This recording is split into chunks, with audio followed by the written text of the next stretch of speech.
À Paris, Lyon, Marseille, Lille, Bordeaux et partout dans le monde. Écoute VL sur vl-media.fr et sur ton app. Salut à tous et bienvenue dans Ils ont fait la une, l'émission qui s'intéresse aux personnalités qui ont fait la une des magazines, des charts, des réseaux sociaux ou encore de vos émissions de télévision préférées. Aujourd'hui au programme, la true story de Meryl. Non, tu sais pourquoi ? Parce que sur mes fiches il y a écrit Davia qui nous a planté au dernier moment pour aller jouer la star de cinéma. Pas bien, Davia, pas bien. ITV, images d'archives, la story de la semaine de Pauline, tout ça accompagné de notre invitée qui elle aussi a fait la une. À tout de suite sur VL. Ils ont rassemblé des millions de téléspectateurs, autant de disques vendus. Ils ont fait des dizaines de couvertures. Vous les avez aimés et parfois détestés. Ils ont fait la une tous les mercredis de 18h à 19h sur VL. Notre invitée d'aujourd'hui a fait la une en 2001 en participant à la toute première télé-réalité en France, Love Story. Auteure, journaliste et animatrice depuis de nombreuses années, une femme simple et inspirante comme on les aime, elle nous fait le plaisir d'être avec nous aujourd'hui. Je veux du bruit pour Kenza Brega, s'il vous plaît. Salut tout le monde. Salut Kenza. Salut Alban, salut les Bon, on te dit bonne année, on a le droit, hein. On est début février, on a le droit, voilà, exactement. Bon, bah merci d'être avec nous aujourd'hui. Kenza, tu es une des premières candidates de télé-réalité en France, tu es journaliste aujourd'hui et tu as publié, alors 6 ou 7 livres Alors j'ai publié 6 livres et là le 7e est en préparation. Est-ce que tu as une date déjà de prévue de sortie Bah écoute, avec ce qui s'est passé l'année dernière, il y a eu un petit peu de retard sur tous les projets. Qu'est-ce qui s'est passé l'année dernière Je crois qu'il y a eu le Covid, non Et d'ailleurs, il est toujours là. Ouais, donc oui, j'ai pris un petit peu de retard sur l'écriture, donc ce sera à mon avis un projet qui sortira en 2022. D'accord, on peut avoir un petit peu de... Pas tout de suite. Non, on pas peut tout avoir de le suite. sujet Non, c'est un sujet sociétal, mais sur lequel je peux pas trop communiquer pour l'instant. Mais c'est quelque chose c'est un sujet en tout cas qui m'anime depuis un petit moment déjà. Okay. Mais en tout cas, c'est intemporel parce que tu peux le sortir d'une année à l'autre, ça va pas. Oui, c'est pas. En fait, c'est pas un sujet qui est en rapport avec l'actualité. D'accord. Donc, on peut T'as vu, j'ai essayé de savoir. Ouais, c'est ça. Ouais, bravo. C'est une petite queen, donc. Mais elle maîtrise très bien les médias aussi, hein. Et oui, je sais. sais. Grosses années, donc elle risque sais. pas trop de se faire avoir. Alors Kenza, avant de s'intéresser à ton parcours, laisse-moi te présenter celles qui font la une dans mon cœur chaque semaine. Oui, elle adore les peignoirs léopards et elle sort avec le glandu le plus célèbre de France. Pauline Borgia est avec nous. C'est qui le glandu? C'est qui le glandu? Moi, ça m'intéresse aussi. Alors tu nous expliques, glandu. Alors en fait, c'est mon mec qui travaille en radio et qui se fait appeler glandu, ce qui n'a aucun sens parce que c'est tout l'inverse d'un glandu. C'est quelqu'un de profondément merveilleux. Elle est amoureuse. Tout à l'heure, elle a dit qu'elle était follement amoureuse et que c'était presque 4 ans de bonheur avec lui. C'est vachement bien. Non, Valentin, un mec sympa, ça existe, je vous promets. Valentin, on t'embrasse bien fort. C'est bien les histoires qui durent 4 ans, c'est bien. C'est vrai. C'est tellement rare. Et toi, les histoires d'amour, comment ça se passe ça va, ça vient. C'est selon la saison. C'est selon les saisons. Alors, ça vient justement. On a une chanteuse dans le groupe. Tu nous fais un petit coup de ça va, ça vient là, comme ça. Tout de suite. Ça va, ça vient. Ça va, ça vient. Ça prend. Bon, d'ailleurs, j'envoie un petit message à Slimane et Vita. Vous venez quand vous voulez. Alors, elle adore l'auto-bronzant et la raclette au saumon fumé. Elle nous expliquera pourquoi. C'est pas moi ça. Non, mais elle déteste les radins. Meryl Sidbo elle a bien raison. est avec nous, s'il vous plaît. Elle a bien raison. C'est vrai. Bon, c'est une private joke en vrai. On peut savoir. Ah bah je sais pas, c'est toi qui te démerdes avec ça. Non, la raclette au saumon. La raclette au saumon, c'est parce que je ne mange pas de charcuterie. Et que je ne mélange pas le lait et la viande. Bon, ça, voilà. Moi, j'ai croisé son mec dans les coulisses, il a pas l'air d'un. Alors, non, c'est pas lui. on ne parlait pas de mon mec. Elle est là, l'histoire. Mais on peut pas en dire plus. On n'en dira pas plus parce qu'en plus, on parle de quelqu'un d'adorable. D'adorable. Alors, bon, bah merci les filles d'être là. Merci Meryl de remplacer Davia au pied levé. Avec plaisir. Tu étais déjà venue dans l'émission auparavant et on avait adoré ta présence, donc bravo. Est-ce que tu te rappelles de Lofter Up and Down? Bien sûr. Ça dit quelque chose? Oh mon Dieu. Ça fait quoi? Avec moi. Vas-y. Lofter Up and Down, Lofter. Allez, dossier, toi. La semaine dernière, ça faisait 20 ans de Love Story, donc forcément, on était obligé de te faire ce petit hommage. Oui, ça fait 20 ans. Alors Kenza, je te propose qu'on revienne ensemble sur ton parcours avec des vidéos d'archives en images. J'en ai aperçu une tout à l'heure en régie avant d'arriver. J'ai eu peur. On va voir. Mais c'est qui cette gamine? Alors justement, on est en 2001. Tu passes le casting de Love Story, le premier casting de télé-réalité en France. Et je peux vous dire qu'en visionnant les images, on se rend compte que les candidats de 24 ans de l'époque ne sont plus les mêmes candidats qu'aujourd'hui. C'est sûr. Plus simple, plus naturel. On regarde. D'accord. Donc voilà, je suis Kenza, j'ai 25 ans, enfin 24, bientôt 25. On a toujours tendance comme ça à vouloir vieillir très très vite et en fait ça sert à rien. C'est vrai, on se rend compte que plus on vieillit et plus finalement on se dit c'était bien à 20 ans, c'était bien à 19 ans, enfin bref. C'est génial. On adore. Tu t'as éclaté de rire pendant la séquence. Mais Pourquoi? oui, parce que, alors, moi, ça me paraît tellement lointain et j'ai l'impression de voir une gamine, quoi. Franchement, j'ai pris 20 ans quand même dans la gueule, faut pas oublier. Franchement, on est bien. T'as non, pas mais de bon, en vrai. c'est gentil. Mais c'est vrai qu'il y a une maturité quand même qui s'est installée depuis 20 ans, évidemment. Mais quand tu vois ça, tu fais. Et c'est drôle parce que t'es en roue libre. Tu pars dans un discours de. On a envie de se faire vieillir. Mais ouais, mais c'est ça. Et c'est vrai que j'ai fait du casting il y a récemment pour les Anges de la Télé-Réalité. J'ai essayé de recruter un petit peu les prochains. Et alors en casting, mais bon, ça c'est pas pareil. Oui, c'est vrai. Ça n'a rien à voir. Bon, alors après, faut pas oublier que moi à l'époque, j'étais commerciale de métier, donc j'étais un peu tchatcheuse. Bon, j'étais une nana un peu dynamique, donc tu vois, j'aimais parler quand même. C'était mon truc. Mais c'est vrai que j'ai l'impression quand même qu'il y a vraiment un monde entre les candidats qu'on était et les candidats d'aujourd'hui. Je veux dire, quand tu regardes même les images, alors vous allez me dire, c'était il y a 20 ans, donc la télé a évolué. Voilà, le traitement de l'image a évolué, mais vraiment, je trouve que les personnalités c'est le jour et la nuit en fait. Mais oui, c'est ça. Et puis tu vois, on se présentait pas quand même au casting à moitié dévêtue, tu vois. Moi, j'avais un pull comme ça. Tu vois, en parlant de ton look, à un moment donné, parce qu'on voit la version complète sur YouTube du casting, et à un moment donné, on voit le journaliste qui te dit, bon, par contre, Kenza, ton look, c'est une catastrophe. Et je me rappelle même plus. Je pense que c'était pour tester ton répondant, pour voir comment tu réagissais. Et encore, il y a des choses que vous ne saviez pas, c'est qu'à l'époque, pendant le casting, à un moment donné, il y avait une épreuve où le casteur, en fait, vous mettez à l'épreuve devant la caméra, mais seul, c'est-à-dire qu'il quittait la salle, et en fait, il te demandait, et ça peu de gens le savent, il te disait, voilà, tu fais comme si la caméra était un mec et tu me dragues. Tu dragues, voilà. Et en fait, faut quand même avoir une certaine confiance en soi, pas être trop non mais tu vois, pas être trop timide devant la caméra, et puis surtout jouer le jeu. Et surtout que c'est très malaisant. Non mais c'est ça. Mais en fait, je pense qu'ils recherchaient à l'époque des personnalités aussi qui ressemblaient aux autres versions de Big Brothers qui avaient été. Et je pense qu'ils voulaient un peu, tu vois, calquer les personnalités, les profils. Et je pense qu'ils voulaient une personnalité un peu caricaturale, un peu grande gueule, qui disait ce qu'elle avait envie de dire quand elle avait envie de le dire. Et je pense que je correspondais bien au schéma qu'ils recherchaient à l'époque. Et puis en plus j'étais rebeu, je pense qu'il y a un moment donné ils parlaient un petit peu aussi diversité. Voilà, donc ils ont mis en gros un homo, ils ont mis une rebeu, ils ont mis une blonde, bimbo blonde. Donc je pense qu'on correspondait quand même à des stéréotypes. Laure Delattre qui avait ce côté un petit peu bourgeois. C'est ça, mais bon après ils ont accentué aussi nos caractères, tu vois, on était des gens normaux en fait. Et je pense que c'est pour ça que les gens se sont reconnus en nous. C'est parce qu'en fait on leur ressemblait tellement et en fait exactement, et quand on est sorti ça a fait double effet, c'est-à-dire qu'en fait il y avait tellement, on leur ressemblait tellement qu'en fait il y avait plus de barrières avec les gens, c'est-à-dire qu'ils te touchaient comme si tu étais quelqu'un de leur famille, ils te tiraient la joue, ils te tiraient les cheveux, et à un moment donné nous on était tellement en décalage parce qu'entre ce qu'on attendait, ce qu'on pensait vivre et ce qu'on a vécu vraiment, il y avait un vrai décalage. Surtout que vous avez émergé à une époque où les réseaux sociaux n'existaient pas. Exactement. Et donc vraiment, non mais vraiment, mais oui, mais du coup ça crée un lien, ça crée vraiment une aura de star finalement, parce qu'aujourd'hui et encore nous, et nous en fait à l'époque c'est les magazines qui ont remplacé en fait les réseaux sociaux. C'est-à-dire que dans les magazines, on faisait la une de certains magazines, mais nationaux. Je veux dire, quand tu sais qu'on a fait tu vois, la couverture de Paris Match, quand Loana a fait la couverture de Paris Match, mais je veux dire, avant. Justement, on a quelques couvertures, de magazines. Est-ce qu'on peut peut-être les voir à l'image? C'était pas prévu pour maintenant, mais comme tu en parles. Non, mais voilà. On a fait des. Ah ouais, puis j'avais une coiffure. Les couleurs des. Vous savez qu'à l'époque, il y a des gens qui arrivaient chez le coiffeur, ils disaient, je voulais la coiffure Kenza. Je voulais la coiffure Stevie. Mais c'était trop stylé. Et c'était hallucinant. Mais voilà, on était jeunes, c'était une période de notre vie qui était géniale. Est-ce que tu as gardé tous ces magazines un petit peu? Alors oui, ma mère, elle les a tous collectionnés, c'est sûr. C'est sûr. Mais alors, sincèrement, je te dirais pas que 20 ans après, je les ressors et puis je suis nostalgique. Sincèrement, je suis pas nostalgique de cette époque. D'accord. J'aime bien revoir certaines choses, mais ça me paraît tellement lointain.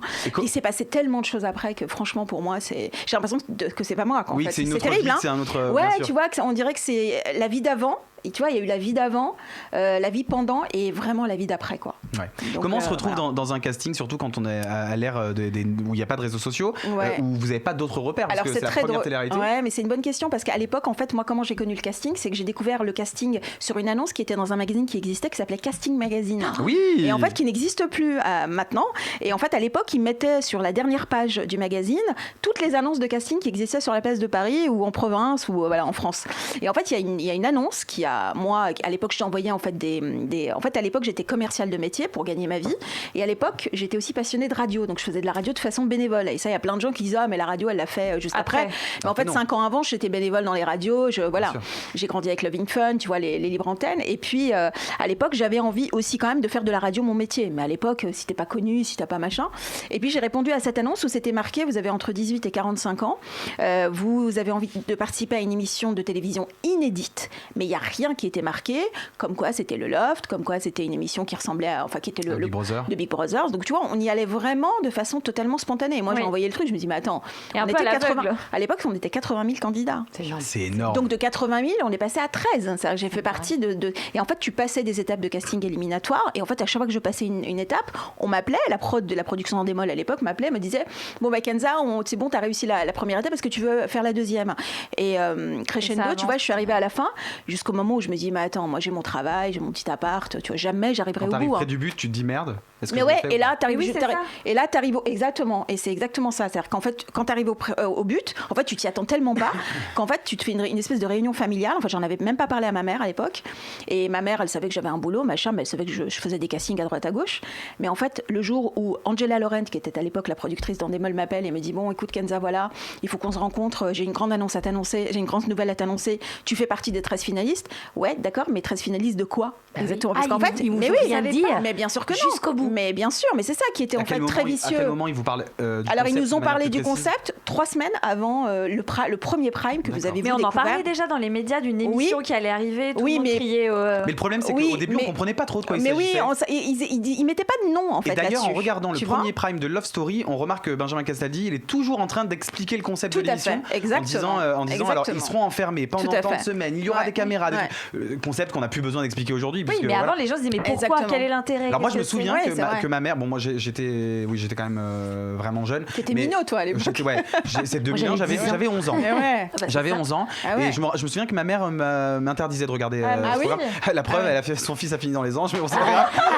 Comme quoi, tu vois, ça sert à rien. Mais bon, elle sait que son fils a du talent. C'est parce qu'il y avait des articles qui parlaient de on a mis des rats dans une boîte. Parce que ça lui faisait peur. Mais à l'époque, tu sais quoi, il y a même des gens qui commencent à manifester. Il y a des gens qui sont venus même manifester devant M6. Alors il y a un truc aussi que vous ne saviez pas, c'est que nous en fait on a été protégés par les médias parce que une semaine avant qu'on rentre dans l'émission, on a été quand même enfermés avec 100 télé, 100 médias, avec chacun on avait un marin, une marraine et un parrain qui nous suivaient, mais genre à la trace. Et en plus entre candidats, on était dans le même hôtel. On était d'ailleurs à l'époque, vous savez cet hôtel à Porte-Maillot là qui était très grand. D'ailleurs toujours le maillot chez Porte-Maillot, je sais pas comment il s'appelle.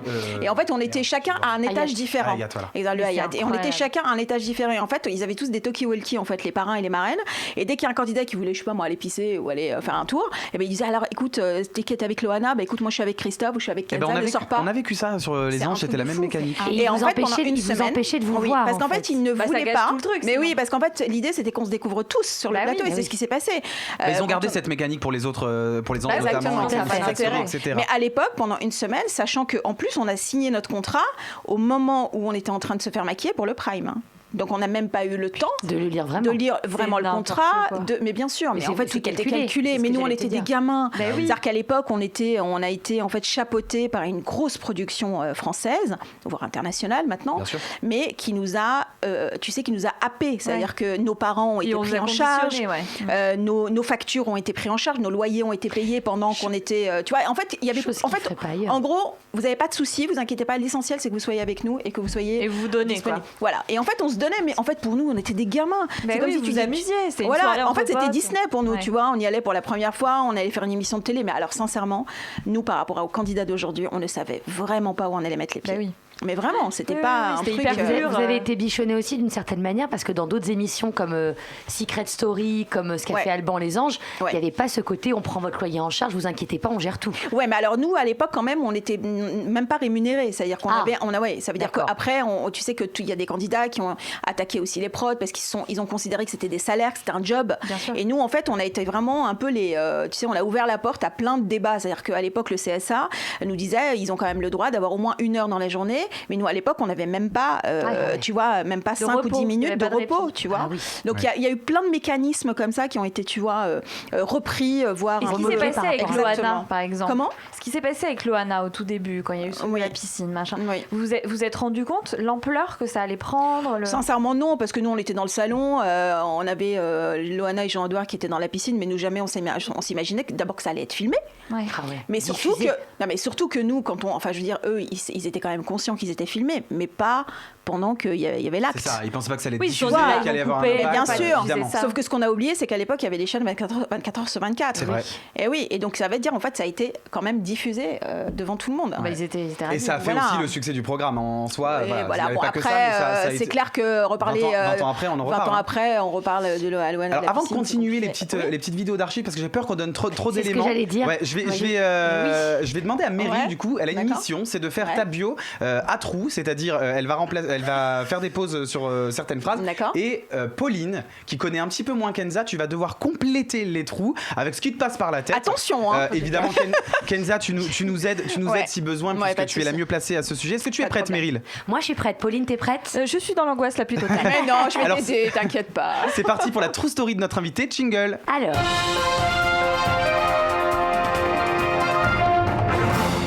Kenza Brega, ton vrai prénom, est-ce que tu connais son vrai prénom? Kenza Braida. Alors elle Non, s'appelle pas. prénom. Après, non. Elle s'appelle c'est pas vraiment Kenza. Non. Bah là, tu peux tous les sortir parce qu'avant non, que tu allez, le vas-y, sortes, c'est il faut, parti. C'est un prénom. Ah, c'est difficile. Tu vas pas- Maghrébin. Alors, c'est un prénom arabe. Arabe. Hmm. Elle trouvera pas. à mon avis, c'est Elle trouvera difficile. pas. hein. C'est-à-dire, Je alors, l'aide ou pas bah, par exemple, en ce moment, on propose des tests de Covid très particuliers. Ah bah, c'est con ça. Ah, bah, alors, c'est Ça vient de me venir, ça vient de me venir. Ah, c'est nul. Oui, donc c'est un test. Anal. Et tu Absolument, rajoutes tu rajoutes un un M. M. Non, tu rajoutes un M avant le anal. Un N avant le tu sais quoi Anal. Donc elle s'appelle Manal. Désolé Kenza, c'est le premier truc qui m'est venu. C'est un peu con. Il est con. Mais n'empêche que. C'est comme ça que tu reçois tes invités, toi. C'est moche. Ah ouais. Bon bah écoute, en sortant, je vais aller me faire un test manal. Ok. Manal Brega, qui est. Alors, tu es née à. Alors, Elle est née. Putain, je l'ai pas. je m'appelle. Tina Arena, chanson. Ah oui. suis Non, comme elle. je sais plus. Je m'appelle chanteur, Bagdad. là. Oh, Pauline. hein. Mais oui, on déconne. La enfin, Pauline, je déconne. Pauline. C'est la panique, on Bah alors, se conserve Manal, aussi. qui est né à Bagdad. Manal, t'es née à Bagdad le 13 novembre de quelle année? Putain, en plus, il veut connaître mon âge. Putain, merde. 74, 60. Pas loin. 13, 76. Bravo. Bien, bim. Bravo. D'un papa irakien, d'une mère algérienne, tu fuis l'Irak en 1991 pour fuir la guerre du Golfe. Connue pour ta participation donc à Love Story en 2001. À l'époque, tu avais donc quel âge? 24 ans. 23 ans. Ah oui. Tu es Presque, restée. Ouais. Elle est restée combien de temps dans l'émission? Même moi, 3 je me souviens semaines. plus. Ouais, 3 je crois que c'est semaines. ça. Ouais, effectivement. Sortie compliquée de l'émission, insulte, racisme, haine. Tu habitais à l'époque au Bourget, dans un appartement dans le 93. Et tu as gagné à l'époque, en globalité, Ouais. combien elle a gagné d'après toi pour toute l'émission? C'est pas énorme, tu peux y aller. Hein. C'était pas énorme. On est en francs du Non. coup? On est en francs. 50 ouais. 000 francs. Un peu plus. 60 000 francs. Un peu plus, Un qui dit 80, plus 80, Et le 90. juste 90 par prix, ici. 100. 100 000. 100 patates. C'est quoi en euros Je sais Alors, pas. C'est vrai que c'est pas- Moi, j'ai trouvé c'est vrai que 100 c'est 000 pas francs. énorme. 100 000 francs, ouais, 100 000 c'est ça. francs en ouais. euros, je sais pas ce que c'est. Alors, sachant, attendez, parce que c'est bien quand même de le dire, c'est qu'on doit quand même la moitié aux impôts. hein. Oui, Oh c'est la ça, vache. c'est Ah pas, oui, je l'ai vu, c'est ça. pas un gain. Ah Je oui, l'ai c'est vu. pas un gain. Tout à fait. Ah ouais, c'est de la donc, merde. Ah oui, bien sûr, c'est pas un gain, c'est pas comme si tu gagnes au loto. C'est ça. C'est pas Il y a ouf pas quand de- même pour il y a être pas de les placement de pionniers Ah bah produit, non, rien, c'est ça. pas, Donc, c'est pas ouf, mais je peux dire que les gagnants de tout ça, c'est Endemol, la chaîne Ouais. M6 Bien et sûr. tout ça. Ah oui. Et les sponsors, évidemment. Bien Mais sûr. nous, on était un peu les pions du programme, quoi. Bah, évidemment. Bon, on en reparlera après parce que je pense qu'il y a pas mal de Alors, choses à dire là-dessus. Ensuite, j'ai vu que tu as été discrète pendant 4 ans. Je pense le temps de te remettre un petit peu de tout ça. Et après, tu es devenue animatrice radio et télé. Enfin, j'ai continué. à Tu as faire de l'animation, continué. c'est mieux. Mais voilà, on Mais, t'a pas. on mais t'a tu pas- vois comme quoi pour les médias, Mais oui. ça a été la Mais Mais oui, plus c'est grosse, vrai. ouais. Oui, tout à fait. Alors, en 2009, tu fréquentes un amoureux, donc un chroniqueur célèbre de TPMP qui s'appelle. Ah oui, j'ai vu passer Jean-Michel Maire. Ah bah Bien. ça, tu sais, tiens. Ah bah tiens, ça. Tout ce qui est Ah bah on potin, sent qu'elle est people. tout ce qui est Alors, potin ça. sur le cul, Non, en plus, pas du tout. Mais Paulette, elle est là. j'avoue, je l'ai vu Alors, sur les Non mais tu sais réseaux. qu'ils l'ont même marqué sur Wikipédia, j'ai rien Ah oui, compris. oui, Oui, comme c'est si même c'était pas moi, c'était quoi. une ligne de CV, quoi. Non mais comme si c'était voilà quoi. Avec Bon, qui, en c'est plus, n'importe avec quoi. qui t'es pas resté hyper longtemps. Bah, 6 Elle est mois, restée voilà, combien une de temps petite relation Ah oui, sympa. c'est pas bon. Et puis en plus je l'ai connu avant qu'il fasse de la télé. Voilà. Ah bon? Parce que là maintenant Quand il fait de était la télé. reporter. Exactement. Tout à Ça fait. devait être plus chic que maintenant. Ah, ça. Bah c'est pas ça, c'est que j'aimais la discrétion qu'il avait avant. Ouais, Surtout bien que sûr. maintenant je pense que je pourrais pas. Il a changé Ouais. de registre. C'est- Bah, écoute, Bah maintenant, je il pense touche que- des seins en plateau, direct. Voilà. Oui, et puis il Au assume calme. son côté un peu pervers, hein, c'est très bien. Ouais. hein. Bon. Bon, bah écoute, on l'embrasse. On l'embrasse. Jean-Michel, animatrice radio sur Radio Orient entre 2003 et 2004, dédiée aux femmes et à leurs conditions. Ouais. En 2007 et 2009, tu présentes l'émission quotidien Féminin Singulier sur Parenthèse Radio. Et en 2009, tu es propulsée sur France Bleu. Ouais. En 2011, Bonne Action, un single Love is Love au profit du fonds de dotation de Sœur Marguerite pour l'enseignement gratuit auprès des exclus du système C'était scolaire. un petit. Avec plein de Cool. candidats télé-réalité. Alors moi ça me parle parce que musique. Non, j'y étais pas. Non. Mais j'ai vu en bossant un peu hier, j'ai regardé la vidéo et j'ai vu Benoît Dubois, j'ai vu Cindy Sanders à l'époque. Mais c'était une belle production, Très cool. Franchement, c'était sympa cette. Ouais. Exactement. Tout à fait. Ah bah ça tu connais ça par contre. Toi t'es vraiment people hein. Et puis écrivaine, tu as écrit au total donc combien de livres? 5 livres et le eh bien, non. 6e est en train de Non. sortir. Non. 6, c'est le 7e est en préparation. Et le 7e Tout est en à fait. préparation. Et là, du coup, je vais lister tes bouquins. Donc, 2003, Un jour, j'ai quitté Bagdad. 2004, J'ai 2 amours. 2006, 2 femmes en colère. 2008, Fille indigne. 2010, Je suis arabe et je m'en sors. Et 2014, Petit traité de l'infidélité. C'est ça. Tu continues la radio sur France Bleu, Radio France et les plateaux télé depuis 2013. Et tu ajoutes une nouvelle corde à ton arc qui est... Ah, moi je sais. Qui est Je sais. informaticienne, je sais pas, Non. tout le monde des Non. ordinateurs. On y est presque, Pas on y est tout à presque parce fait. que Euh, t'as besoin de la technologie pour cette tu fais de la cet art. présentatrice télé? Non. Non. On balance Ouais, de la parce que- photographie. Des très jolies photos Et d'ailleurs. tu feras En noir d'ailleurs et blanc. ta première expo. Entre Entre oui, autres, entre autres, mais il y en a de très entre belles en autres, noir Tout et à blanc. fait. Tu feras d'ailleurs ta première expo Ouais. Kenza Brega en quelle année d'ailleurs? L'année dernière. C'était j'y étais. il y a pas si longtemps, non J'y étais. Alors, 2016. Bravo, Ouais, 2016. voilà. 62 clichés à la Galerie Joseph à Paris. Alors je tiens juste à dire que c'est Pardon. Canon qui m'a contacté. Hein. Qui ça Canon France Bien. qui m'a Oh, c'est contacté. cool. Ouais, C'est m'a- Canon, ça. j'étais- C'est Canon. Parce qu'en fait chez Canon, Elle a plu c'est, ta blague. Merci vraiment, Edwin, merci. Elle a plu en régie ta blague. non mais c'est bien quand c'est vraiment ça a été une opportunité incroyable. Moi je faisais de la photo amateur, tu vois. C'est trop bien. Et Et ils m'ont tu en fait, postais sur les non, je réseaux postais sur les réseaux et puis en fait ils ont une filiale chez Canon où des fois ils donnent la chance à des amateurs qui captent un peu comme ça sur les réseaux etc. Et ils leur offrent leur première exposition. Et moi j'ai eu cette génial. chance voilà. C'est Et tu génial. vois ça n'a rien à Toi, voir avec décidément, à avec chaque le fois, tout le loft. monde te veut, te caste. Hein. Non, je me bats pour avoir les choses, c'est pas Mais pareil. Ouais, Non, grosse mais bosseuse. voilà. Mais sincèrement, là, les faits qu'ils soient venus me chercher, c'était très Belle flatteur. opportunité, bien Mais sûr. franchement, moi qui faisais de la photo amateur, tu vois, je me suis dit, et puis j'ai fait une première expo, mais ça coûte tellement cher. Je me dis, avec tous les gens qui ont du talent, tu vois, pour se payer une expo à Paris, oui. c'est très très cher. Et Donc c'est c'était une très vraie compliqué. chance, quoi. Ah, franchement, ouais, c'était une belle opportunité. À Ouais. refaire du coup. J'aimerais bien. Franchement, je travaille toujours avec la personne de chez Canon, je suis toujours en contact, mais ça demande du temps, tu vois, tu peux pas travailler à plein temps pour un truc. Et Tout à fait. la photographie, ça demande du temps quand même.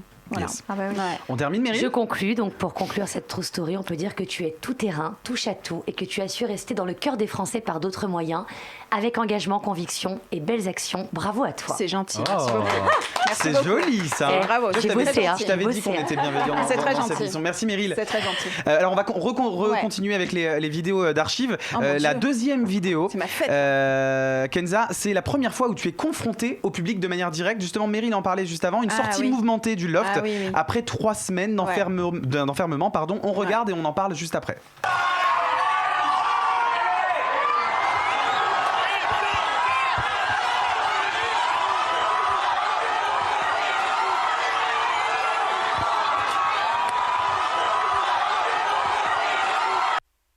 Alors là, c'est un extrait qui avait été diffusé il y a pas si longtemps que ça sur le plateau de Faustine Bollard et tu déclarais sur son plateau que tu gardais un souvenir très partagé de cette sortie. Ouais, d'ailleurs, Jusqu'à quand la je le fois- revois, ça m'angoisse. Hein. Ah, c'est- affreux, mais moi, ça m'a hein. fait- ça te fait, c'est d'une En fait, Parce- ouais, ça Tu m'a. t'y attends, tu t'y À la fois, tu Bah retrouvais non, une certaine franchement. liberté, mais en même Mais temps, non, mais il y a c'est eu même pas des, ça, c'est qu'il faut quand même comprendre qu'à l'intérieur, on était très protégés de l'extérieur. C'est-à-dire qu'on savait pas tout ce qui se passait à l'intérieur. En fait, même les cris des gens. En fait, on les entendait pas. on les entendait pas. C'est-à-dire qu'on était tellement isolés dans ce cocon qu'en fait, quand on est sorti, c'est comme si tu passais de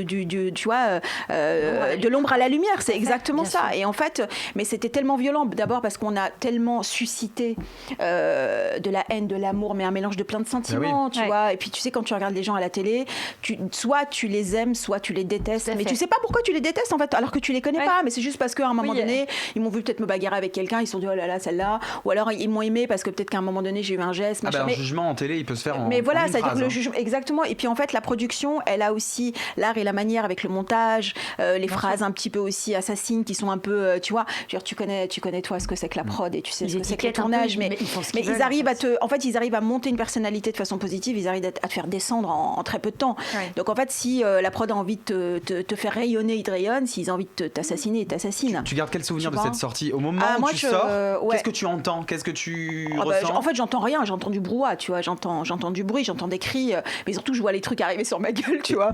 Oui, on te jette des choses. Voilà, et on me jette des trucs. À la fois il y a des gens qui disent je t'aime, et à la fois il y a des gens qui te traitent de salope. C'est exactement ça. Et puis en fait, je comprends pas pourquoi je suscite autant de. Et en fait, là, j'arrive sur le plateau et là, je vois la folie. Déjà, des gens sur le plateau, c'est-à-dire les gens qui sont dans le public. Mais bienveillants, sur le plateau, bienveillants. Non, mais évidemment, on m'a rien jeté. Mais le choc entre la haine de l'extérieur et la bienveillance de l'intérieur. Exactement. Et là, tu dis waouh, je vais être confrontée en fait au public, quoi. Je suis confrontée à la France, quoi. Et là, tu comprends que c'est un phénomène de société. Ouais. Et puis là, franchement, je vois ma mère très vite dans les coulisses, on me remaquille rapidement, tu vois, et puis on me met sur le plateau directement. Et là, on fait alors, et l'autre il me demande, enfin Benjamin Castaldi me demande, me dit alors, ça va? Et moi, je réponds un truc, je crois très con. Je dis ouais, oh là là, enfin, je suis libre, tu vois, genre enfin j'ai. Ça sortait peut-être du cas. Non, mais ouais, c'est ça. Et en fait, je crois que j'avais besoin de sortir. J'étais pas bien. Au bout de 3 semaines, je me sentais un peu. Mais finalement, est-ce que c'était une vraie liberté? Puisque on sait que là, tu as été très connue, tu as fait des couvertures de magazines, bien sûr que les gens te reconnaissaient dans la rue. Tu t'es enfermée dans autre chose finalement. T'étais plus dans un loft, mais t'étais dans une image, je pense que même ta vie, elle t'appartient plus, quoi. Est-ce que cette surmédiatisation t'a déjà manqué ou te manque aujourd'hui ou est-ce que... Surtout pas. On est d'accord? Putain, moi on me reconnaît dans la rue et mieux c'est. Ouais. Ah ouais. Ah non. Non, c'est parce que moi je suis profondément... j'ai de plus en plus envie de calme, de sérénité, de discrétion. Et je pense que sincèrement, cette discrétion, en fait, elle m'a tellement manqué pendant des années où j'ai été très exposée. Et je pense qu'aujourd'hui, sincèrement... Alors les gens me reconnaissent encore dans la rue parce que 20 ans après, j'ai encore fait des choses, machin. Oui. Mais c'est toujours... Aujourd'hui, c'est dans la bienveillance. Oui, c'est plus agréable. On vous regrette, c'était tellement bien à l'époque. Tu vois, public qui a grandi aussi avec voilà, c'est ça. Et puis exactement, à l'époque, ceux qui avaient 20 ans, ils en ont 30, 40 aujourd'hui, donc c'est pas pareil, tu vois. Et puis c'est vrai que oui, je pense que le comportement des gens a beaucoup changé. D'abord parce que maintenant ils sont habitués à la télé-réalité et que maintenant ils sont tellement gavés de programmes de télé-réalité que nous, limite, on devient genre la nostalgie, les cool, tu vois, genre oh là là, mais qu'est-ce que vous étiez bien par rapport à ce qu'il y a aujourd'hui. Les intellos de la télé-réalité. Mais c'est ça. Et puis les gens vrais, les gens naturels. C'est ça. En fait, c'est ça. Et je pense que les gens, alors à l'époque, on était tellement critiqués, tellement traînés dans la boue qu'aujourd'hui, on devient limite les petits chouchous de la télé-réalité. Génial. Quand on nous voit, limite, oh là là, on se rappelle d'une belle époque. Parce que génial. Vous êtes des sortes de Madeleine de Proust. Vous êtes un petit peu. C'est ça. Vous vous rappelez des souvenirs de notre enfance. Mais c'est toujours très gentil aujourd'hui, tu vois. Plus simple. Voilà. Mais aujourd'hui, il y a plus de haine, il y a plus de machin. Mais à l'époque, on a vécu des trucs. Moi, j'ai vécu des scènes, j'ai vécu des moments personnels, intimes, très compliqués. Il faut pas se rappeler que quand je revenais, j'avais 24 ans à peine. J'étais médiatisée depuis 3 semaines. Personne ne me connaissait avant. 3 semaines après, la France entière me connaît. On faisait des pics d'audience de ouf. Je rentrais chez moi, la première fois que je suis rentrée chez moi au Bourget, où j'habitais, ma boîte aux lettres débordait. Mais alors attention, ça débordait de messages sympas, mais ça débordait aussi de menaces de mort. Ma porte était taguée. Je rentrais chez moi, je me sentais plus en sécurité parce que tout le monde connaissait mon adresse. Et ton institut, évidemment, avec l'institut de ta maman avec des excréments. Ma mère à l'époque était esthéticienne. Elle avait un institut sur Saint-Ouen. Elle s'est fait insulter, casser la vitrine. Elle avait des excréments devant son truc. On l'appelait au téléphone en lui disant mais alors ta fille. Comme quoi aujourd'hui on se plaint parce qu'avec les réseaux sociaux, quand on a une notoriété, on se fait lyncher et que c'est très dur. Mais au final, c'est pire à l'époque parce qu'en fait, à l'époque, il y avait pas de distance. C'est l'expression qui est différente. Si tu trouves la personne, c'est fini, quoi. C'est la façon de s'exprimer. À l'époque, on t'envoyait des lettres. Aujourd'hui, on envoie un truc sur Twitter, on envoie un truc, voilà. Et d'ailleurs, j'ai cru lire dans la presse que tu avais failli te faire poignarder, je crois. Oui, un soir, je sortais d'une discothèque et le mec, simplement parce que il me détestait, donc il criait, il était hystérique. Je pense qu'il avait un petit coup dans le nez, je pense. Puis il savait que je venais parce qu'on nous invitait, tu sais, dans les discothèques à l'époque pour faire des lâchers de t-shirts à l'époque. Franchement, non, c'était pas. Franchement, on avait des agents en plus qui ont beaucoup bouffé sur notre dos. Je peux te dire que nous, après, disons que notre autorité, elle a été extrêmement forte. Mais il faut pas oublier que tu sais, un programme remplace un autre. Et puis très peu de temps après, il y a eu la Star Academy et les gens sont passés très vite à un autre programme. Donc après, ils sont passés de Loana à Jennifer. Tu vois, donc, les personnes. Et puis nous, en fait, plus le temps avance et plus notre notoriété, elle est plus. Elle s'étiole. Tu vois. Donc voilà. Donc psychologiquement, vous étiez dans un état terrible après. Alors après, ce qui a fait la différence, c'est que chacun, avec sa propre personnalité et ses envies, a dû se battre en fait avec ses propres armes. Moi, mes armes, c'était de pouvoir me retirer pour en fait reprendre un peu mon esprit et surtout sortir un peu de ce brouhaha, tu vois. Et que je me suis dit la meilleure chose à faire, c'est de me faire un peu oublier et de revenir avec quelque chose de concret. Et en fait, j'avais pas le choix, c'est-à-dire que je ne pouvais pas revenir à ma vie d'avant parce que clairement, avec la notoriété que j'avais, tu me voyais, avec mon CV, aller voir les gens. Bonjour. Pour Lafayette ou machin. Non, mais voilà, par exemple. Mais en fait, faut comprendre quand même que quand tu sors de cette émission, même si tu as gagné un peu d'argent, la vie de tous les jours, elle reprend. Ah oui, bien payer ton faut loyer. Faut pas confondre médiatisé et riche. Mais oui, c'est ça. Non, mais surtout, faut pas oublier que c'est pas parce que tu passes à la télé que t'es payé. Enfin, tu vois. Et qu'après, c'est que de la représentation. On t'a régulièrement vu chez Thierry Ardisson, etc. Oui, les gens pensaient que je n'étais pas payé. Mais évidemment, j'allais pour de la promo parce que je sortais mon bouquin. Justement, en parlant de Thierry Ardisson, on va continuer avec la 3e vidéo. C'est en 2003, donc sur le plateau de Thierry Ardisson, un débat houleux entre Kenza et le cinéaste Romain Goupil au sujet de la guerre en Irak. Kenza qui ne se laisse pas faire. Comme si répondez-moi à la fin. On va pas vraiment revenir sur le fond du débat parce qu'on ne fait pas de politique ici, mais en tout cas sur la forme. Et on voit là, tu as quoi? C'est 2 ans après le Loft à peu près. C'est 3 ans après. Oui, je crois que c'est ça. T'as 26 ans peut-être, 25-26 ans. Vous avez vu comment elle se démonte pas? Elle parle de politique sur un plateau comme celui de Thierry Ardisson, qui est quand même un plateau où t'es pas toujours à l'aise. En plus, Thierry Ardisson, il a ses têtes. C'est-à-dire que s'il veut bien te traiter durant le truc, il te traite bien, mais quand il veut te descendre, il te descend. Il avait l'air et franchement, j'avais plutôt t'aimer à l'époque. Oui, je pense qu'en fait, il était étonné de me voir arriver sur ce registre. Ouais. Et je pense que c'est ça qui a fait qu'il m'a invité et qu'à l'époque, quand même, il faut pas oublier qu'en 2003, les Américains étaient encore sur le territoire irakien. Et je sais pas si à l'époque on avait encore capturé Saddam. Non, on n'avait pas capturé Saddam. Non, pas encore. Voilà. Parce que justement, il disait que Bush était en train d'essayer de l'assassiner. Exactement. Et donc j'étais encore. Évidemment, je suis attachée profondément à mes origines. Et ce pays, je l'ai connu puisque j'ai grandi jusqu'à l'âge de 14 ans. Donc je connais mieux la guerre que lui connaît le cinéma. Enfin, tu vois ce que je veux dire. Il y a un moment donné, 24 ans ou 26 ans, le mec il peut pas parler à ma place. C'est moi qui étais sous les bombardements. Lui, il est là de son siège de cinéaste français et il te dit oui, la solution c'est d'aller bombarder le pays. Ah bah oui, t'es drôle. Ah oui, alors que lui, ça passe facile, qui se gargarise de certaines choses. Non, mais c'est ça, c'était à l'époque. Et pour toi, c'était important en sortant du Loft, en sachant que tu avais une tribune quand même plutôt importante, justement d'affirmer tes convictions, de parler de ton pays, de parler de ce qui se passe. Alors je vais te dire, c'était important plutôt que de rester dans un truc people, média. Alors déjà, j'avais pas du tout envie de capitaliser sur la télé-réalité. C'était pour moi, c'est-à-dire qu'après le Loft, pour moi, la télé-réalité c'était terminé. Je voulais faire quelque chose d'abord, je voulais trouver un vrai métier. Déjà, donc je voulais gagner ma vie avec ma passion et mon métier qui était la radio. Donc je me suis battue pour essayer d'exister dans le métier. Mais surtout, ce livre-là, il m'a permis aussi de montrer qui j'étais en dehors de ce qu'on a voulu montrer de moi. Oui. Parce que à l'époque, tout le monde pensait que j'étais beurette, maghrébine. Enfin, on essayait de mélanger un petit peu les genres, etc., etc. Et en fait, j'ai rien contre le fait d'être beurette ou maghrébine. Ma mère est algérienne. Mais c'est juste qu'il y a un moment donné, j'avais une histoire, j'avais des choses sur lesquelles je voulais communiquer qui étaient pour moi plus profondes qu'une émission de télé-réalité sur laquelle les gens connaissaient tout, quoi. Enfin, tu vois. Donc voilà. Oui, pour toi, ça c'est une expérience de ta vie. Voilà, c'est mère en plus qui plus est. Exactement. Et que en fait, toute ma vie n'était pas basée que sur ces 3 semaines-là. Ouais. Et que j'avais tellement des choses. Et puis à l'époque, l'Irak, on en parlait beaucoup. Tu vois, les Américains sur le sol irakien, on en parlait beaucoup. Donc c'était même pas pour moi une opportunité. C'est que mon livre est sorti au moment où je racontais un peu ma vie en tant que jeune femme irakienne. Et évidemment, l'émission d'Ardisson est arrivée. Et là, tu sais, c'est comme si le fait d'avoir écrit un livre, ça me rendait intelligente aux yeux des Français. Alors que c'est débile.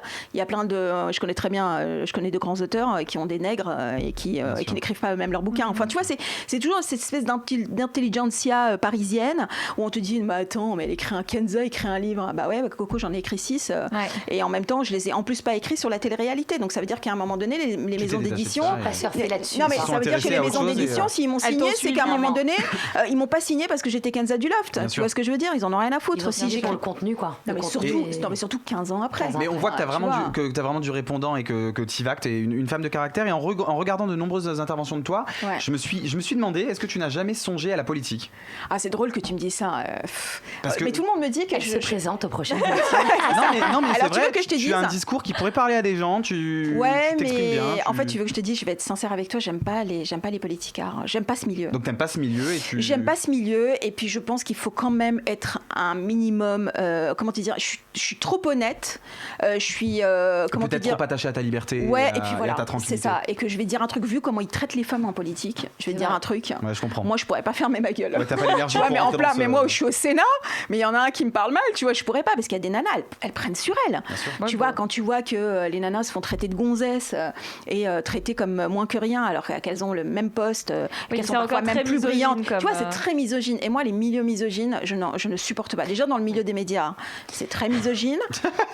Tu vois, regarde, tu vois, non mais tu vois, alors la politique, c'est un truc au-dessus, quoi. Tu es très féministe dans ce que j'ai pu lire et voir. T'as quand même. Écoute, je pense que j'aime, comment te dire, de par mon parcours aussi en tant que femme orientale, évidemment, et inconsciemment, je milite pour les femmes, parce que moi, j'ai aussi quitté une culture qui m'a aussi beaucoup enfermée, et en plus, je me suis libérée de cette culture, tu vois, pour exister en tant que femme libre aussi. Donc inconsciemment, je suis pas le porte-parole, tu vois, des femmes libres aujourd'hui ou tu vois, par exemple, il y a un féminisme, moi, qui me plaît pas.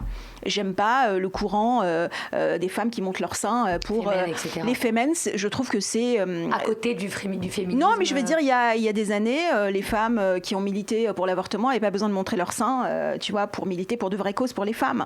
Après, j'ai l'impression. Alors, t'es peut-être pas d'accord, hein. Non, mais tu vois. Je pense que t'as raison qu'à une époque, on n'avait pas besoin de faire ça parce que les choses avançaient. Oui, mais aujourd'hui, il y a eu des avancées, il y a eu l'avortement, etc. Ouais. Mais là, aujourd'hui, je pense qu'on est obligé de passer ce stade-là parce que ça n'avance plus. On en parle beaucoup. On parle de féminisme partout. Ouais, mais tu te rends compte quand même qu'on est obligé de montrer des seins pour parler d'une cause ? C'est quand même grave. Bah, c'est de l'activisme, donc c'est une manière de le faire. Mais à la base, c'était de la provocation. Voilà, c'est de la provocation. Toi, c'est la forme que tu déplores. Bah, c'est pas ça, c'est que je mais parfois, sans ce genre de provocation, on n'en parle pas. Oui, mais après, tu vois, le mouvement MeToo est un mouvement qui mérite aussi d'avoir été mis sur la place publique. Tu vois, aujourd'hui, on parle beaucoup de ces affaires d'inceste qui sont quand même affreuses. Quand tu sais que la fille Kouchner sort un livre quand même où elle dit que toutes les copains de sa famille connaissaient l'existence de cet inceste et que personne n'a parlé. Mais sérieusement, quoi. Et ils sont tous là en train de dire aujourd'hui, oui, je démissionne. Mais pourquoi t'as pas parlé à l'époque ? Enfin, tu vois, c'est quoi cette... Ça fait écho aussi à l'affaire Dany Moine, bien sûr. Bien sûr, heureusement, mais la parole se libère. Mais c'est en faisant des livres comme elle a fait Coup de poing, parce que c'est un livre qui est énorme, c'est une bombe, ce livre. Bien sûr. Moi, je trouve que la parole s'est libérée de façon positive, mais je pense que la parole aussi, qui se libère de façon extrême comme ça, peut aussi être à double tranchant. Tu vois, c'est-à-dire qu'aujourd'hui, les rapports entre les hommes et les femmes se sont extrêmment durcis et distendus à cause aussi de ça. Je veux dire, il n'y a pas un mec aujourd'hui. La dernière fois, je te raconte une anecdote. J'étais à un dîner de presse et à un moment donné, je monte dans l'ascenseur et là, j'ai un mec derrière moi. Il me dit « Ah non, madame, je ne monte pas avec vous, on ne sait jamais. Hein. » On sait jamais quoi. Je lui dis excusez-moi, mais on sait jamais quoi. Mais avec tout ce qui se passe en ce moment. Tu pourrais éventuellement l'accuser de quelque chose. Non, mais c'est ça, Kenza, c'est pas la faute des femmes, encore une fois. On va dire que c'est la faute des féministes trop engagés. Non, les hommes doivent juste se remettre aux questions et rester. Chacun est à sa place. Je suis d'accord, mais il y a certains discours féministes qui, à mon avis. Qui leur font peur ? Qui ne rendent pas service à la cause des hommes et des femmes. C'est tout ce que je dis. Vous savez quoi ? C'est-à-dire qu'à un moment donné... Non, mais c'est très intéressant comme débat, tu vois. Non, mais vous me donnez l'idée de... Je me dis, on pourrait lancer un débat ici et que non, mais tu vois, je viendrais régulièrement parler de certaines choses, ça me...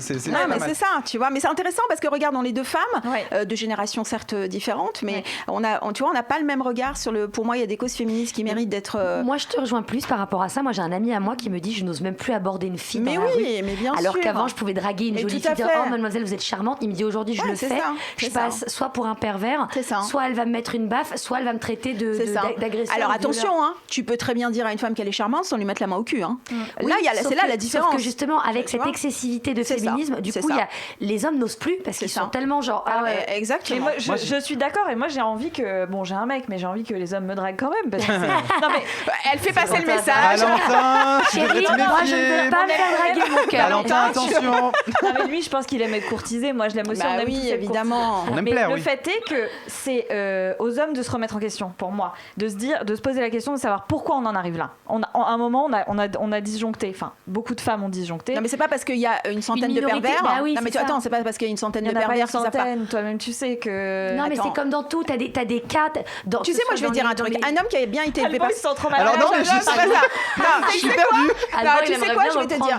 Tu sais, je vais te dire un truc. À la base, on parlait de Love Story. C'est ça, en fait, on est passé de ça. Non, mais tu sais, je vais te dire une chose. Moi, je pense qu'un homme qui a bien été élevé par sa mère et qui a eu une mère qui lui a dit écoute, tu respecteras les femmes quel que soit ton âge et tu respecteras aussi les catégories sociales que tu croises dans ta vie. Moi, je suis désolée, un homme, il fera pas une femme dans la rue, il va pas lui manquer de respect. Tu sais quoi, c'est une question d'éducation. Ah, ben là, je suis d'accord avec toi. Donc maintenant, on peut passer à autre chose. En fait, vous êtes d'accord sur le fond, c'est juste la forme. Maintenant, on peut passer à autre chose.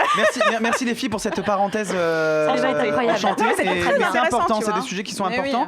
Alors, Kenza, autour de cette table, tu as bien remarqué qu'on avait Pauline qui s'intéresse à ce qui fait la une chaque semaine. Mais cette semaine, je crois qu'elle nous a concocté quelque chose d'un petit peu plus personnel. C'est parti pour la story de la semaine. Jingle.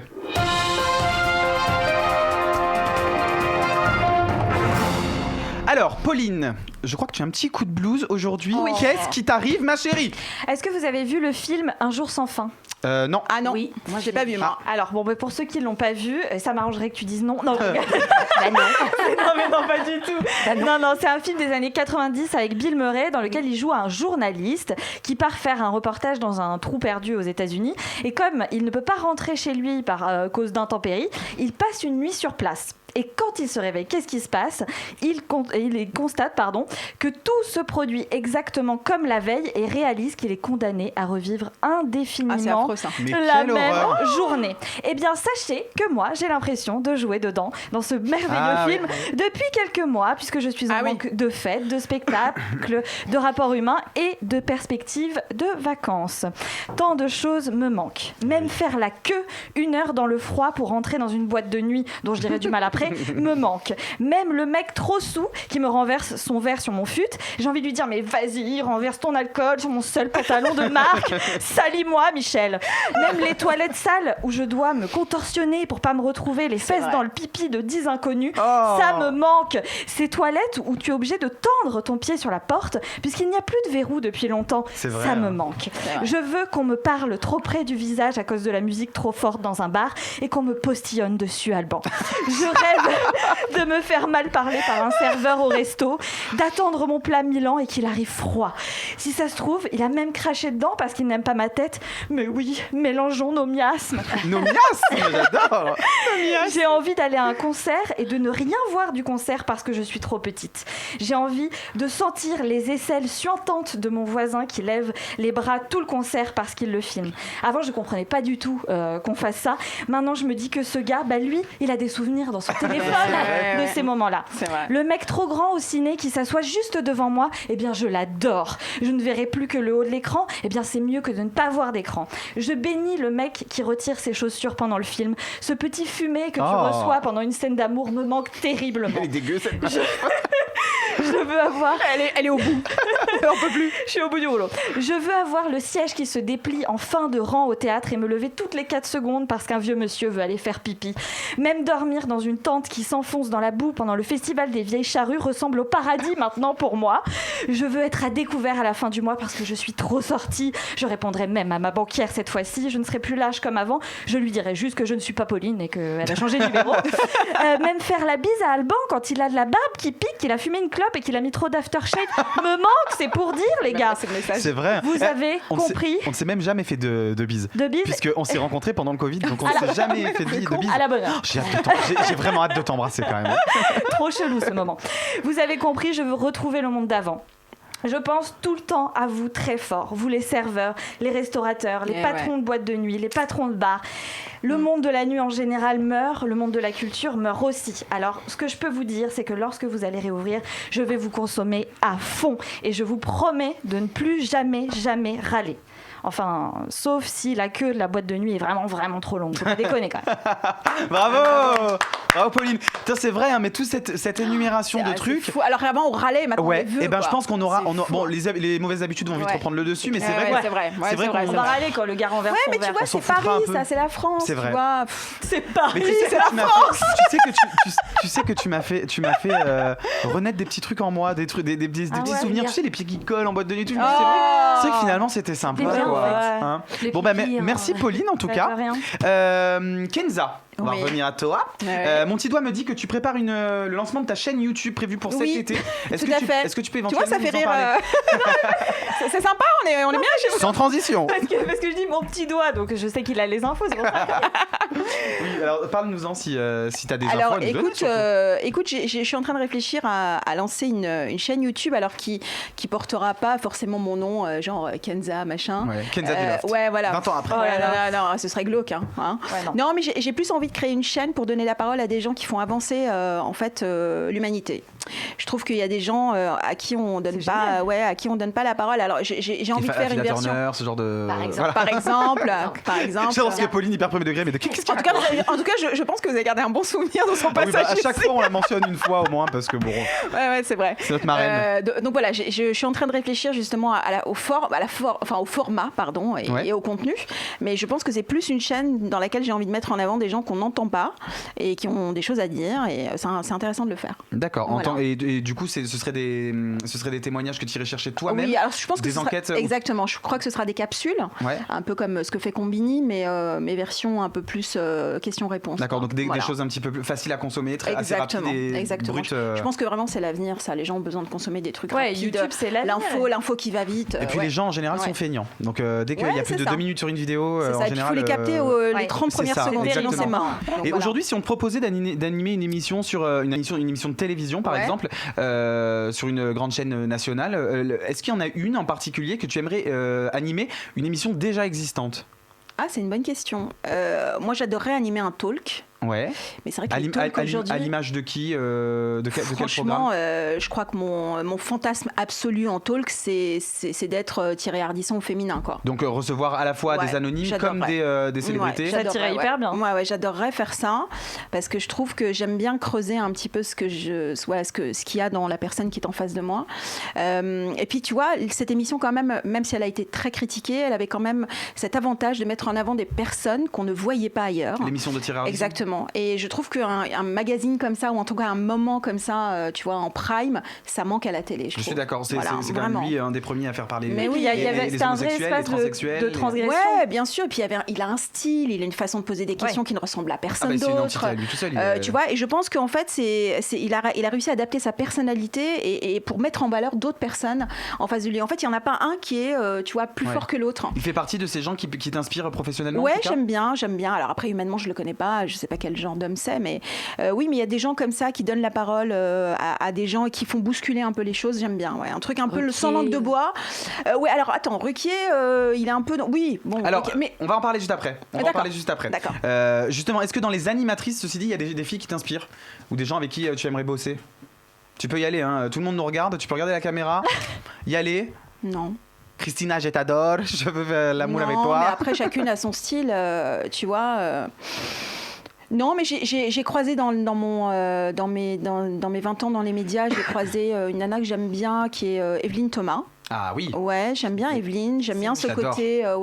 C'est bien. Alors après, maintenant, le C'est mon choix d'aujourd'hui est pas le même que le C'est mon choix il y a... Alors tu sais quoi, on va passer tout de suite à la suite parce que tu nous donnes trop d'infos. Mais je suis d'accord avec toi. Alors, on parlait de télé. Tu as déclaré être une téléspectatrice avisée. On va justement du coup te demander, parce que là on était presque en train de faire une belle transition, ton avis sur des programmes télé et leurs animateurs par la même occasion, si tu as envie, s'il y en a certains que tu connais personnellement, que tu as croisé. Sans langue de bois. Sans langue de bois, évidemment. Sinon c'est pas du jeu. Quoi.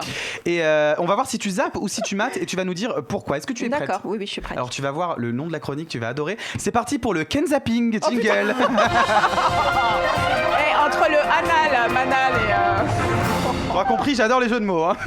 Putain, mais aujourd'hui, il est pas mal, non? Le Kenzapping, on adore. Alors, Kenza, si je te dis les reines du shopping. Oui, je regarde, ça m'amuse. Alors, donc tu mates? Oui, j'aime bien, même si je trouve que les gonzesses entre elles sont hyper...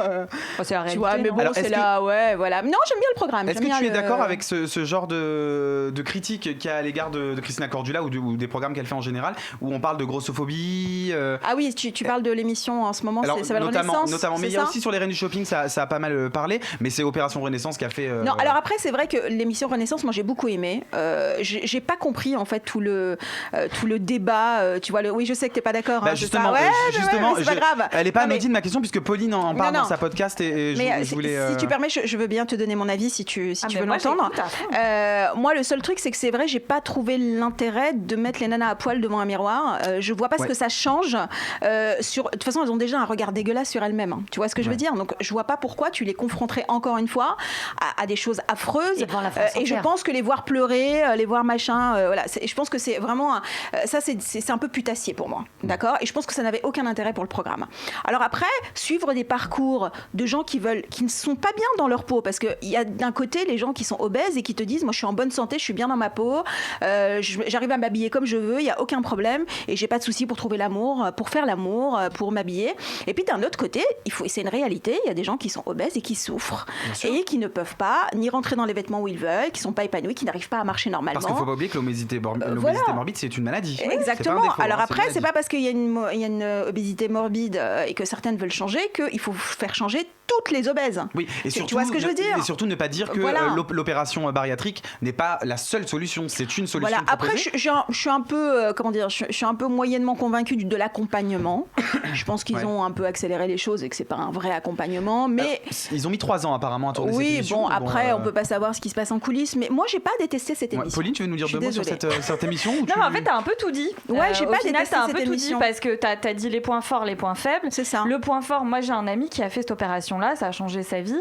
Par exemple, lui, ça a changé sa vie, mais entre le moment où il a fait l'opération et le moment où il a été très heureux de cette opération, il y a eu une énorme dépression où il s'est pas reconnu, s'est demandé qui il était, etc. Bien ça, sûr. on n'en parle pas tellement. Ce serait pas un ami qui travaille chez Non-Stop People par hasard ? Mais on va pas non, mais son prénom. Non, mais parce qu'il il en a parlé dans une émission chez Non-Stop. Oui, c'est vrai qu'il en a parlé. Et j'avais fait un débat justement sur ce sujet et on l'a vu, d'accord. Voilà. Bon, on l'embrasse. Donc lui par exemple, il trouve que cette émission est intéressante dans le sens où ça peut ouvrir la voix à des gens qui connaissaient pas le concept. Après, moi, effectivement, il y a des moments très gênants quand Christina Cordula, sur ses talons de 12, dans son petit 34, qui dit « Bah alors, ma chérie, faut que tu t'acceptes, ma chérie », machin, l'autre qui pleure et tout. Moi, je trouve ça horrible.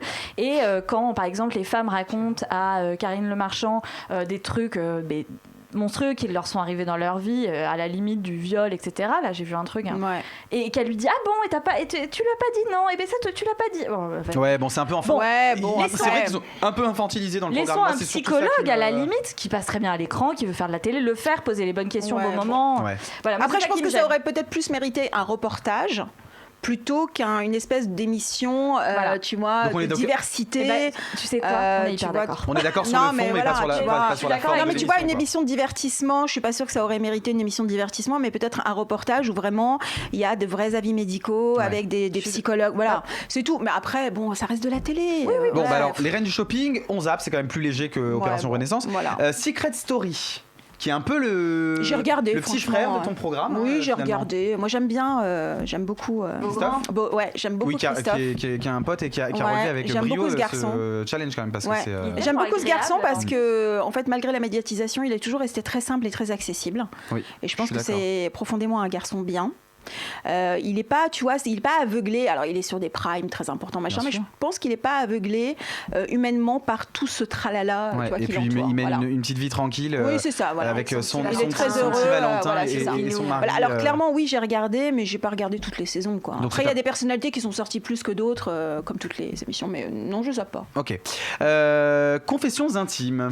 Tu as le droit de dire, hein, on est en famille, tu peux ne pas avoir honte. Hein. Moi, ça m'arrive. Alors, tu vois, pour moi, c'est la dégueulasserie absolue, cette émission. Excuse-moi, mais c'est-à-dire qu'en fait, là, j'ai vraiment l'impression, par contre, qu'on se fout de la gueule des gens. Et alors, tu sais que la nouvelle version, c'est Christophe Beaugrand qui la présente. Mais j'ai pas vu. Oui, mais c'est pas du. Oui, enfin, ils ont repris les anciens reportages. Oui, voilà, c'est des en fait, ils lancent des reportages. C'est juste le lancement, quoi. Voilà.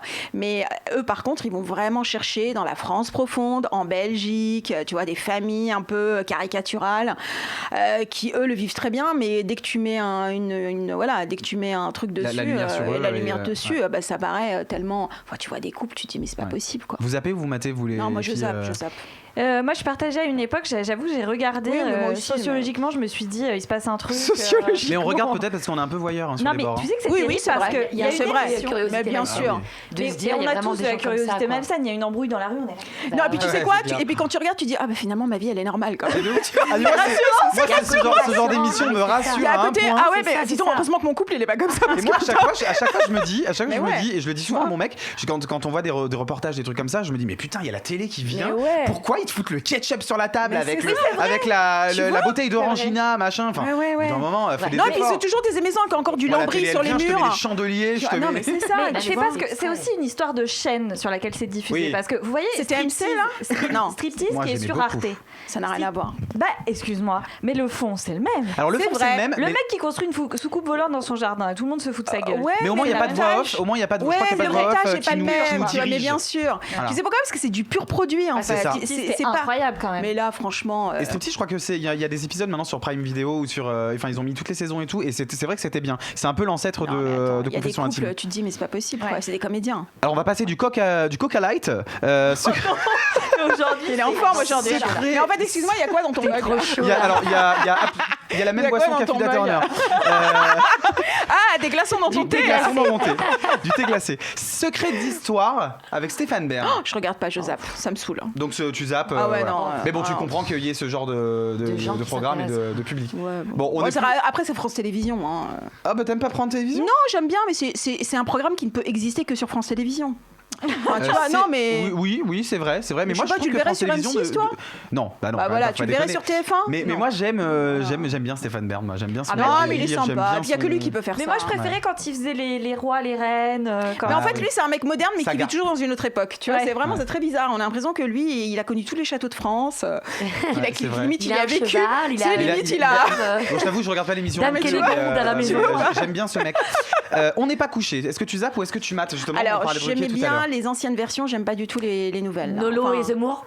Bah non mais là non mais je regardais Nolo et Zemmour et je regardais alors par contre j'ai arrêté de regarder quand il y a eu Natacha Polony et voilà et en fait ça m'a saoulée mais en fait je trouve qu'en fait vraiment il y a des personnalités qui sont alors même si franchement aujourd'hui Zemmour je le vomis vraiment à l'époque c'est le choc de la différence même Ruquier excuse-moi Ruquier à l'époque il l'encensait aujourd'hui il lui crache dessus enfin il y a un moment donné ça a fait quand même les belles gloires enfin tu vois les belles heures de ton émission tu vois. Bon, après, c'est parce que tout le monde dit qu'il est raciste et que tout le monde dit qu'il est véhiculeur de haine. À juste titre. À juste titre. Non, Zemmour. Ah oui, d'accord, je crois qu'on va être Ruquier. Mais bon. Non, mais Zemmour n'est pas du tout raciste, il adore le couscous, qu'est-ce que tu racontes? Oui, c'est vrai, ouais. Et puis il a plein d'amis arabes. Son chanteur préféré, c'est Khaled. Qu'est-ce qu'il y a? T'as déjà été reçu par Ruquier pour tes livres? Ou t'étais plus style Ardisson, je pense. Non, j'avais fait l'émission qu'il faisait avec plein de chroniqueurs, là. Ah, sur. Tout le monde.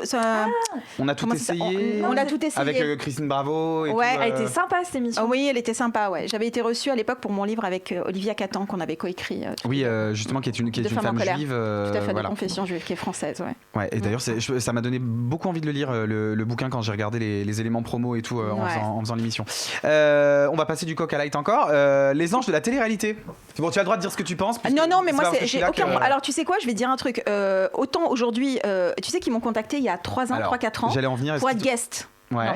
Et c'était super bien payé. Hein. C'était sur quelle saison franchement, parce que moi j'ai refait la 9 une semaine. Je me rappelle plus. Écoute, c'était au moment où ils invitaient des guests. Ils ont commencé à inviter des guests. Tu t'en rappelles ou pas? Et bah voilà, je crois que c'était cette année-là. Et puis ils m'ont appelé. Et franchement, c'était bien payé. Et puis je me suis dit non, quand même, j'ai un peu de dignité. Pardon. Hein. Ouais, non, mais bien sûr. Mais c'est juste que je me suis dit avec tout le travail que j'ai mené depuis toutes ces années, je me dis qu'est-ce que je vais aller foutre là-dedans. Et franchement, le chèque, il était bon, c'était pas mal. Je crois que j'étais payé. Moi, j'avais pris 20 000 € pour la saison, donc ça devait être dans ces. Ouais, c'est ça, mais c'est bien quand même. Tu vois.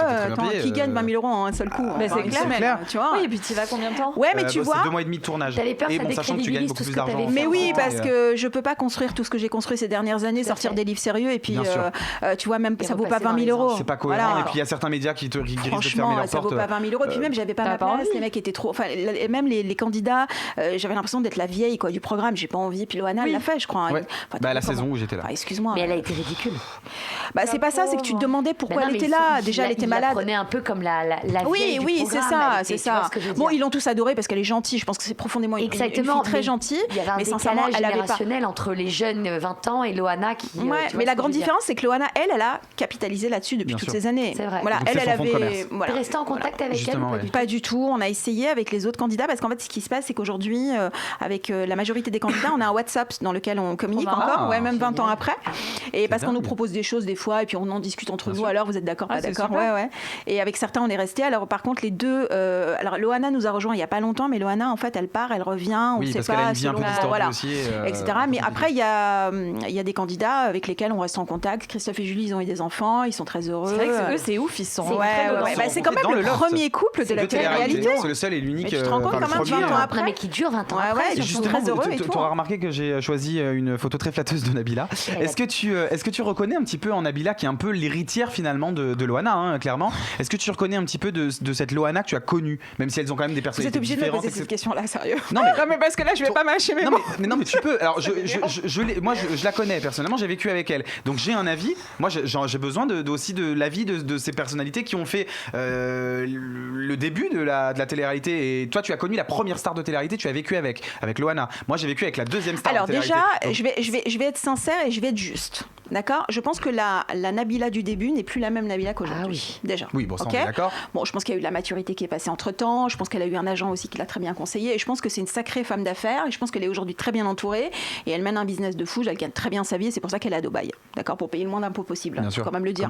Comme tous les autres. Hein. Vous embrasse d'ailleurs parce que faut rentrer avant dimanche. Mais par contre, depuis hier, quoi. Du coup, mais par contre, tu vois, mais la mettre comme une icône à l'époque. Hein, je parle de la Nabila de l'époque. Donc à cette époque-là, tu vois tout ce truc autour d'elle, tout ça, parce qu'à un moment donné, elle a pris son truc, elle a fait allô. Enfin, tu vois, je trouve que c'était trop pour ce que ça valait. Enfin, comment te dire ? Voilà, c'est-à-dire que trop de médiatisation pour quelque chose qui finalement n'était pas. Finalement, c'était le cas avec Loana aussi. Hein, oui, c'était le cas avec Loana, mais tu vois, Loana, finalement, moi, je trouvais qu'elle s'exprimait vachement bien. Ouais, tu vois, elle faisait. Attends, excuse-moi, hein, Nabila au début, elle faisait gogol. Oui, elle jouait beaucoup de ce truc-là. D'ailleurs, dans les PMP, elle était prise pour faire la gogole. Non, mais excuse-moi. Alors, plein de gens disent oui, mais elle est maline, elle joue la comédie. Je suis pas sûre qu'elle jouait la comédie au début. Elle était pas très cultivée. Maintenant, elle s'est un peu cultivée. Alors, je vais te dire moi ce que j'en pense, c'est que je trouve que c'est une fille intelligente, mais absolument inculte. Donc voilà, c'est pas pareil. Tu as raison.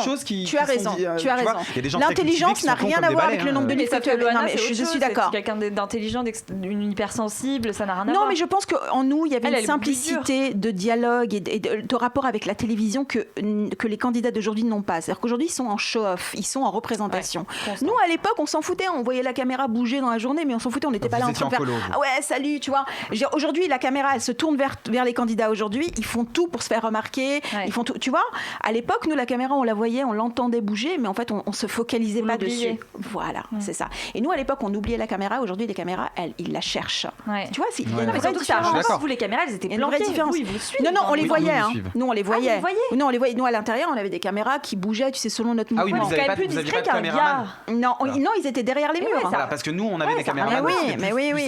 Nous, on avait carrément des rails où les caméramans bougeaient autour de la maison. C'est beaucoup plus manipulateur comme système. Voilà, c'est ça. Bon, les anges de la télé-réalité, on zappe du coup. Oui, alors ça dépend de la version et de l'année, mais ouais. Ok. Danse avec les stars, tiens. Est-ce que c'est quelque chose qui te brancherait un jour ? Ouais, j'aime bien, j'adorerais faire ça. Ouais, ça c'est un truc qui te brancherait. Franchement, ouais. T'aimerais danser avec qui ? Tu sais pourquoi ? Parce que c'est un challenge, ça. C'est vraiment un challenge physique, émotionnel. Et tu vois, moi par exemple, je suis pas une grande sportive. Et je me dis que ça, en fait, ça va me sortir de mon confort. Ouais. Ça va te pousser dans tes retranchements. Et je trouve que tous les gens qui ont participé à cette émission, quel que soit leur niveau, ils se sont tous transformés. Déjà, ils sont tous ressortis, grandis de. Voilà. Et quoi, il y en a pas un qui a dit j'ai détesté cette. Alors, il paraît qu'il travaille très très dur, beaucoup. Ouais. Mais moi aussi, je te verrais le faire. Franchement, je te verrais bien le faire. C'est gentil. Mais alors, le jour où tu vas me voir danser, tu vas péter un peu. Oui, mais attends, ils ont pas pris. Mais oui, mais c'est ça. Non, mais j'ai un mec qui est danseur professionnel. Non, enfin, je danse chez moi avec mes copines, avec mes potes. Tu vois, je danse en discothèque. Mais danser en discothèque et être avec un professionnel qui te prend, qui te. Il y a un danseur que t'aimerais plus que d'autres, parce je les connais. Alors écoute, tu vas être très étonné. Moi, j'aimerais danser avec une femme. Ah, alors Emmanuel Moir avait fait cette demande. Emmanuel Moir avait fait cette demande pour danser avec un homme, puisqu'il avait affiché son homosexualité. On lui a refusé. Oui, parce qu'il y a des danses où les hommes mènent la danse. Voilà, parce que c'est quelque chose de. Tu vois, les danses de salon, c'est quand même assez ancien. Il y a des marches, mais c'est.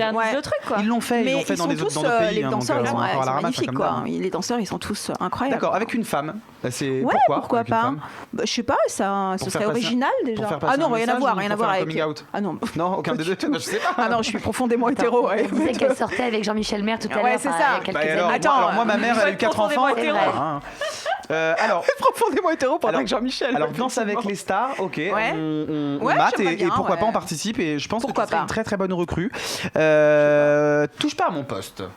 Évidemment, on est obligé d'en parler parce que c'est un peu l'émission incontournable et qui fait polémique tout le temps. Poser ce genre de questions. Non, mais est-ce qu'on zappe ou est-ce qu'on mate ? Et tu me dis rapidement pourquoi. On va pas. De toute façon, il nous reste 5 minutes d'émission. Alors, il y a une période où je regardais beaucoup.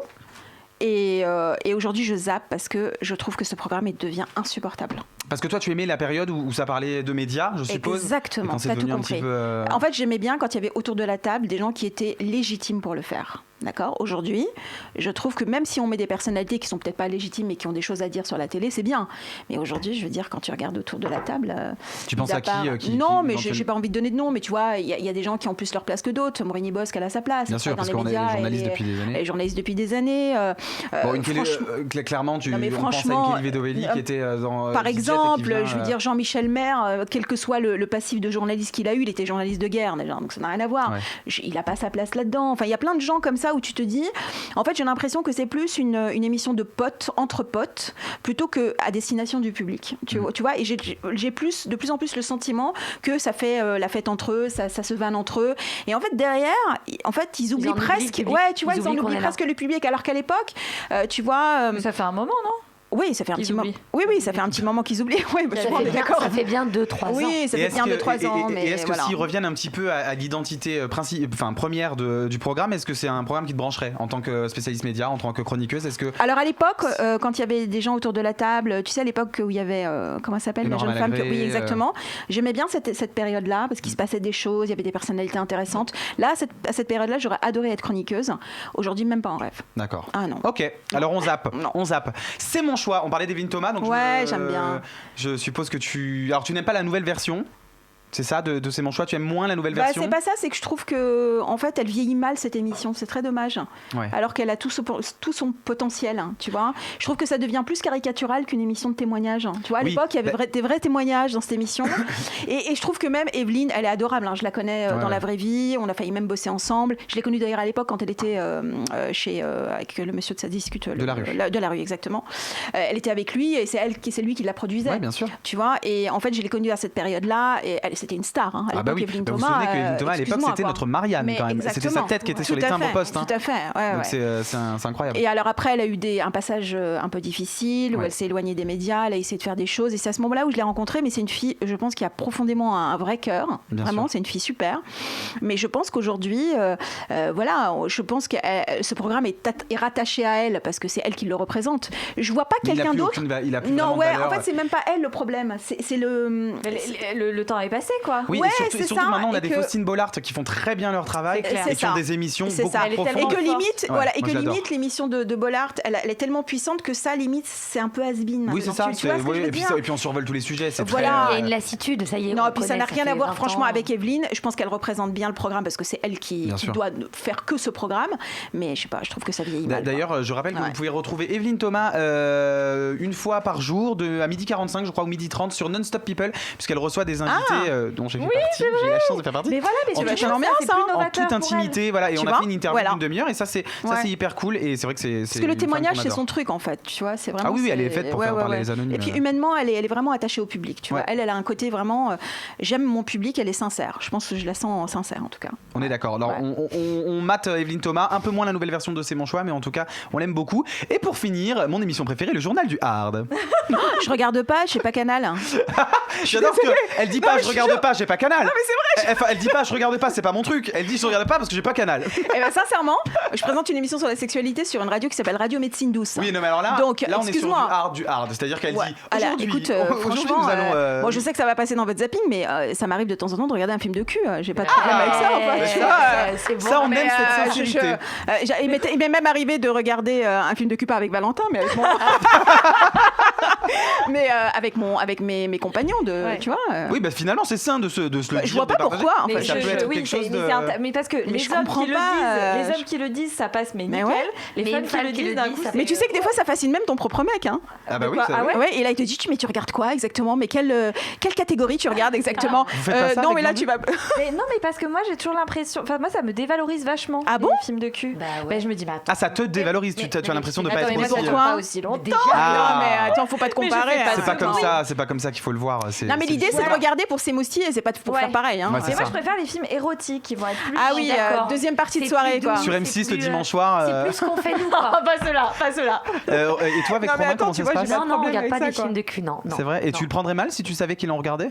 Non, je le prendrais pas mal. C'est bien ça, il est là en plus. Il est là, il est en régie. Non, je le prendrais pas mal. Feu vert, mon gars, feu vert. Il peut, mais. Non mais si tu découvrais par exemple dans son historique. Attention.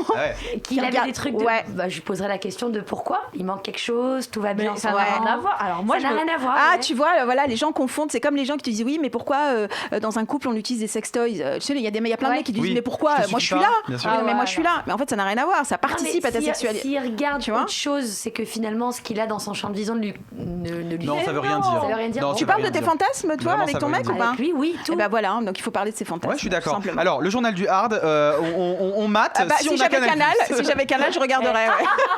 Bon, ben, merci Kenza De pour rien. ta sincérité, pour De ton rien. franc-parler. Est-ce qu'on te retrouve sur les réseaux sociaux, Instagram Oui, voilà. Kenza Et Brega puis surtout, je présente 2 mercredis par mois sur Radio Médecine 2, c'est une émission qui s'appelle Sex Time. Donc tu peux venir d'ailleurs si tu veux. Ouais, Voilà. C'est intéressant, ça. Dans laquelle j'aborde des sujets en rapport avec la sexualité des Français. On aborde Génial. tout type de sexualité. Et donc je donne la parole à des spécialistes qui répondent à des questions. C'est notre d'auditeurs. nouvelle Brigitte Lahaye. Non, alors faut pas parce que je ne fais pas que ça, mais mon métier principal c'est d'être journaliste Ouais, et d'écrire ouais, des ouais. bouquins, quoi. Voilà. Bon, bah super. Ouais. Le 6e est en préparation. La chaîne YouTube qui arrivera certainement Alors pour d'ici cet été, effectivement. Ok, bon, ouais. on va suivre ça de bah, très merci près. beaucoup pour votre Merci les invitation. filles pour votre bonne humeur. Merci les filles. c'était trop bien. Merci de nous avoir suivis. Merci Edwin en régie. Hein. Merci de nous avoir suivis Merci, à la Edwin. maison. On se retrouve la semaine prochaine à la même heure sur VL avec un autre invité qui lui aussi a fait la une. Je vous embrasse. Ils ont rassemblé des millions de téléspectateurs, autant de disques vendus. Ils ont fait des dizaines de couvertures. Vous les avez aimés et parfois détestés. Ils ont fait la une tous les mercredis de 18h à 19h sur VL.